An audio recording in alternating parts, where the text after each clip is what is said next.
Hello dear students, welcome to our online class. My name is Shailesh Kapoor और आज हम dimensions के ऊपर दूसरा टॉपिक करने जा रहे हैं। ऑलरेडी हम इस पर एक वीडियो कर चुके हैं।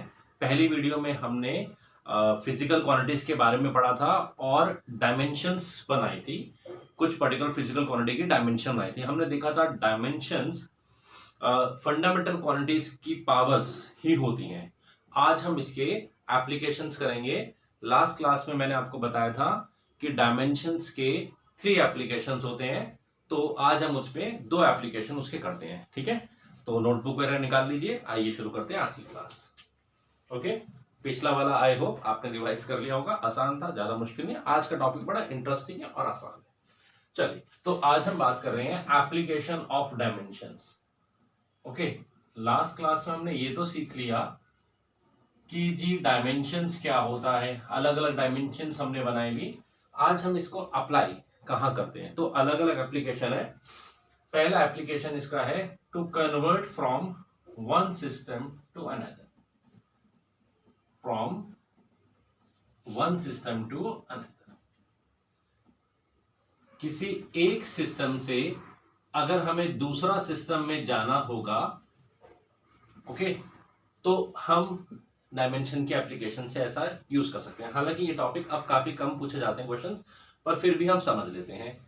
जैसे इस पर एक क्वेश्चन है, पॉपुलर क्वेश्चन, से कन्वर्ट 1 न्यूटन इनटू डाइन। हमें ये पता करना है 1 न्यूटन जो कि फोर्स की यूनिट है, वो डाइन कितने डाइन के इक्वल होता है।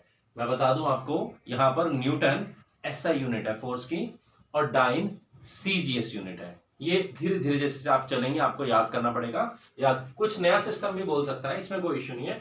अभी हम एसआई सिस्टम से we are moving from SI system to CGS system. Okay, अच्छा ठीक है।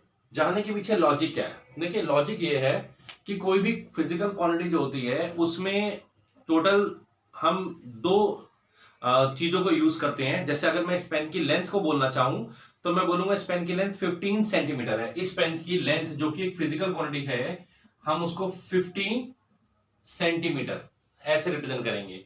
यहां पर 15 एक न्यूमेरिकल वैल्यू को रिप्रेजेंट कर रहा है, लेट इट बी n1, और सेंटीमीटर एक यूनिट है। क्लियर?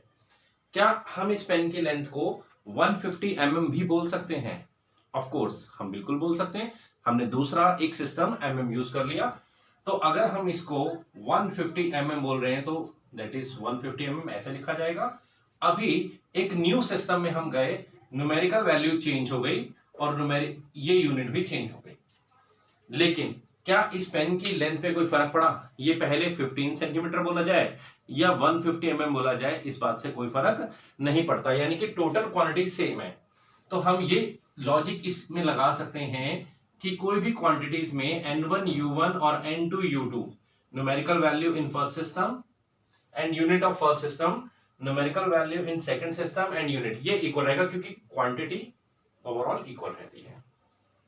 अगर हमें n2 निकालना है, numerical value of second system, जैसा कि इस क्वेश्चन में पूछा गया है how much dyne, how many dyne are there, तो न्यूमेरिकल वैल्यू के लिए इसी फॉर्मूला से n1 u1 अपॉन u2 बन जाएगा।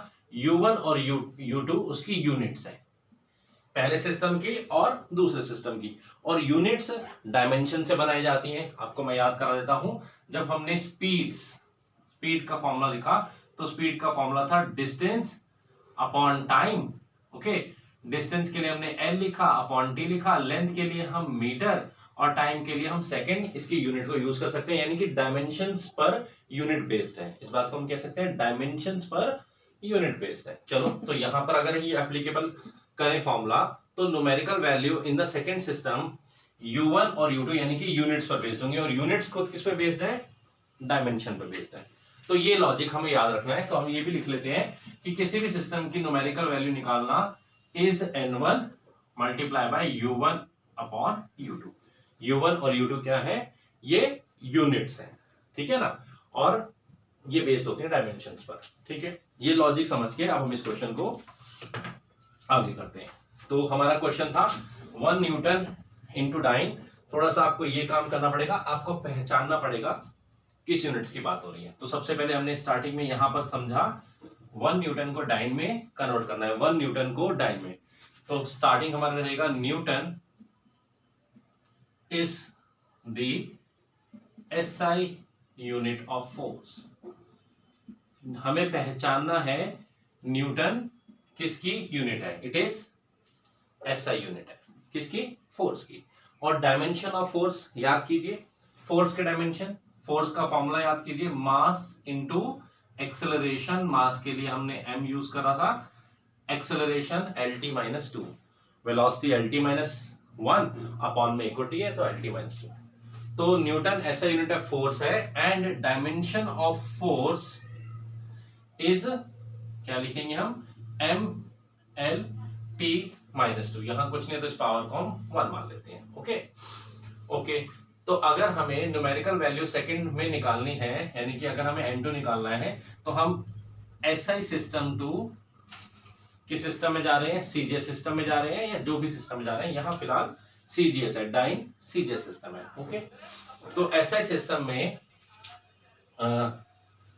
मास, लेंथ, जैसे मैंने कहा यूनिट्स इन पे बेस्ड होती हैं, MLT और न्यूमेरिकल वैल्यू, इनको हम 1 1 और 1 से रिप्रेजेंट कर लेते हैं।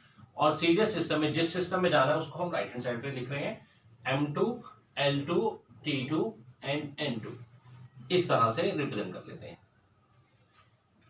ऐसे सिस्टम में मास के लिए हम kg यूज करते हैं, 1 kg, लेंथ के लिए हम 1 मीटर, टाइम के लिए 1 सेकेंड, और न्यूमेरिकल वैल्यू तो यहां पर जैसे हमें बताई गई है दैट इज 1 न्यूटन। ओके, इस सिस्टम से इसमें जाना है। सीजीएस सिस्टम में लेंथ के लिए सेंटीमीटर, मास के लिए ग्राम और टाइम के लिए सेकंड। तो यहां लिख लेते हैं mass should be express in the gram, length should be in centimetre and time should be in second, और N2 we need to find out. अब जिस सिस्टम में हमें जाना है, जिस सिस्टम में जाना है उसके अकॉर्डिंग में वैल्यू चेंज कर लेते हैं। वो फॉर्मूला हमने लिख लिया है N2 निकालने का, बस उसमें थोड़े से चेंजेस करने हैं। यहां पर मैं आपको एक चीज और लिख देता हूं, जैसे इसमें हम ये देख रहे हैं कि यूनिट्स, जैसे मैंने कहा डायमेंशन बेस्ड है, और यहाँ पर M, L और T ये फंडामेंटल डायमेंशंस आई हुई हैं। तो यूनिट्स को हम इन्हीं की टर्म में एक्सप्रेस कर लेते हैं, M1 अपॉन M2, ये यूनिट्स इस पे बेस्ड है ना, L1 upon L2 and T1 upon T2, और इनकी पावर भी यहाँ पर A, B और C, हम ऐसे इसकी पावर्स भी लिख देते हैं। यहाँ पर A और B, C इसकी पावर्स होंगी, जो हमारे पास ये पावर्स गिवन है 1 1 और माइनस, यहाँ लिख लेते हैं here A is equal to 1, B is equal to 1 and C is equal to -2। बस इतना सा काम करना है। ये जो M है, हमने वहां पर M की पावर को A रिप्रेजेंट किया है, यहाँ पर M की पावर 1 है, ठीक है ना, L के पावर B को, तो A B C भी हमने यहाँ रिप्रेजेंट कर लिया। बस नाउ अभी हमें एक दूसरे सिस्टम में जाना है जिसमें हमें न्यूमेरिकल वैल्यू चाहिए।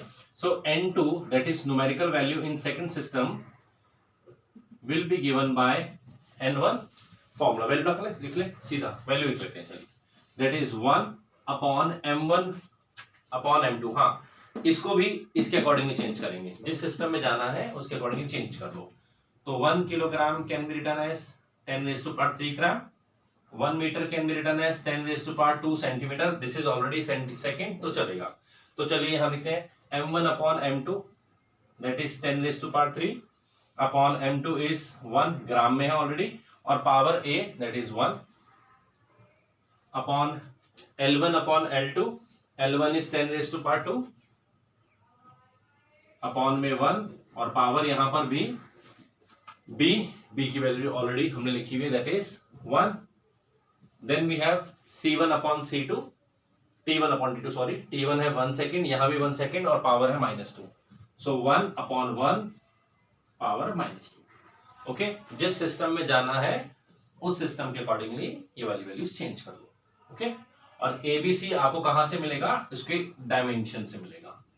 डायमेंशंस कहां से मिलेगी, आपको पहचानना पड़ेगा ये किसकी बात कर रहा है। अगर इसी क्वेश्चन में मैं 1 जूल की बात करता तो 1 joule is the unit of work और एनर्जी, तो आप वर्क की डायमेंशंस लिखते और वर्क के डायमेंशन से आप निकाल सकते थे। चलिए अब तो सिंप्लीफिकेशन रह गया, ये 1 की पावर 1 -2 है, नेगेटिव को पॉजिटिव बनाने के लिए इसको रेसिव करेंगे, कोई फर्क नहीं पड़ेगा, this will become 1 only. So numerical value is equal to 10 raise to power 3, power कितनी है 1 है, एंड 10 रेज टू पावर 2 ये तो 1 ही है। So ultimately n2 will become 10 raise to power 5। Numerical value 10 raise to power 5 unit है dyne. तो finally हम कह सकते हैं 1 newton is equal to 10 raise to power 5 dyne. 1 newton is equal to 10 raise to power 5 dyne. ये SI system है, this is CGS system. Easy. तो ये कन्वर्ट करने का एक तरीका। हमें कोई नए सिस्टम में भी जाने के लिए कह सकता है, जो नए सिस्टम में बोलेगा तो उसकी हमें यहाँ यूनिट्स देंगे, जो भी यूनिट्स देंगे उसके अकॉर्डिंगली हम कन्वर्जन कर सकते हैं। ओके, और करना चाहते हैं क्वेश्चन? चलिए एक क्वेश्चन और कर लेते हैं इस पे। 1 जूल इंटू आर की कर लेते हैं। तो कन्वर्ट, यहां पर क्वेश्चन चेंज कर लेते हैं, नोट कर लिया होगा आपने।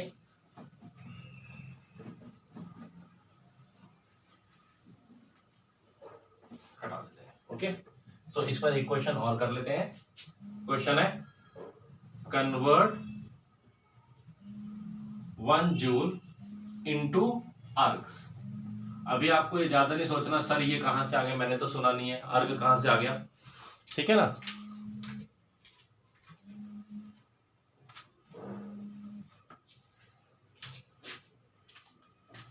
हाँ जी, 1 जूल इंटू अर्ग, ये नई नई यूनिट्स आएंगे, हम सीखते जाएंगे। फिलहाल मैं आपको फिर बता दूं, जूल ऐसा यूनिट है और अर्ग सीजीएस यूनिट है।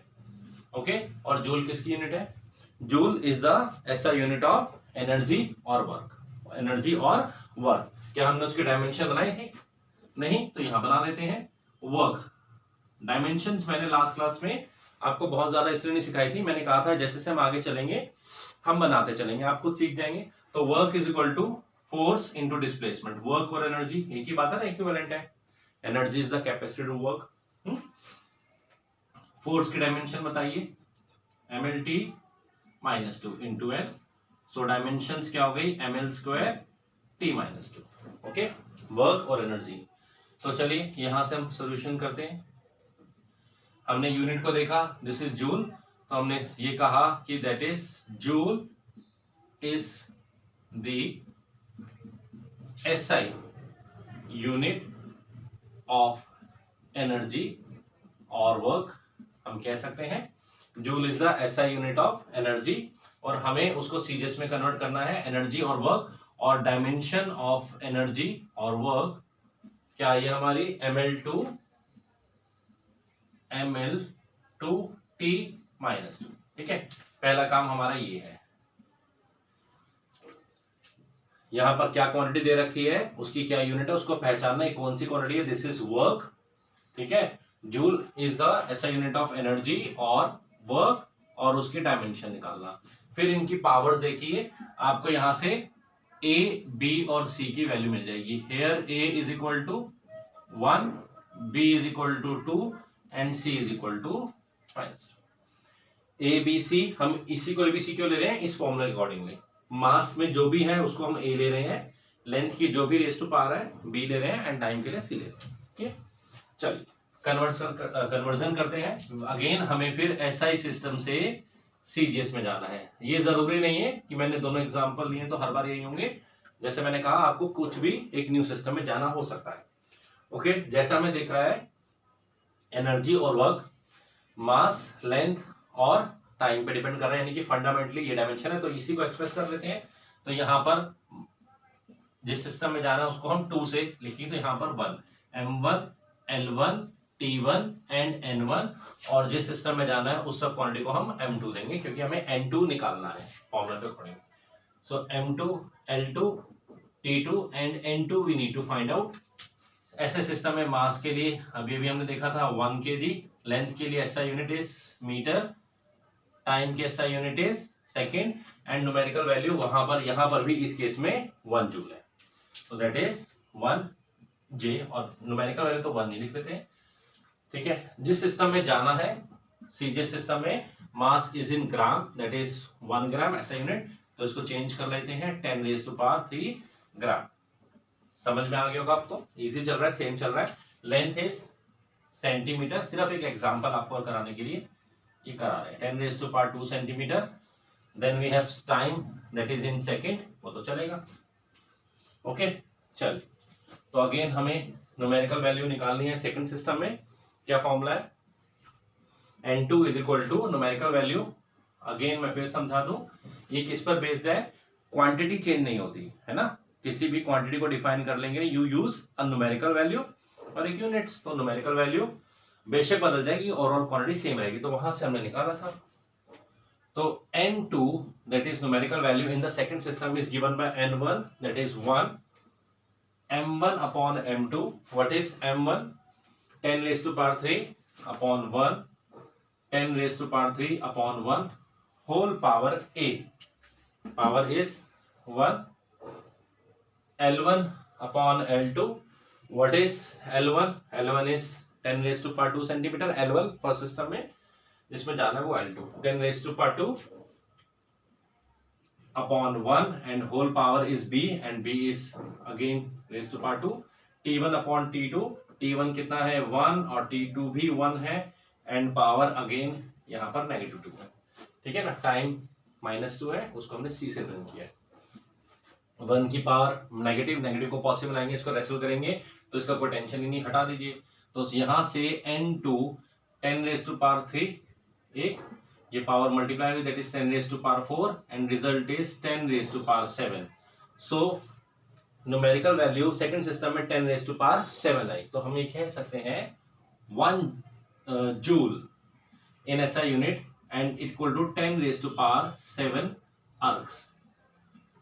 ओके, अर्ग किस सिस्टम की यूनिट है, ergs is the CGS unit of work और एनर्जी, और ये SI यूनिट है। क्लियर, नोट कीजिए।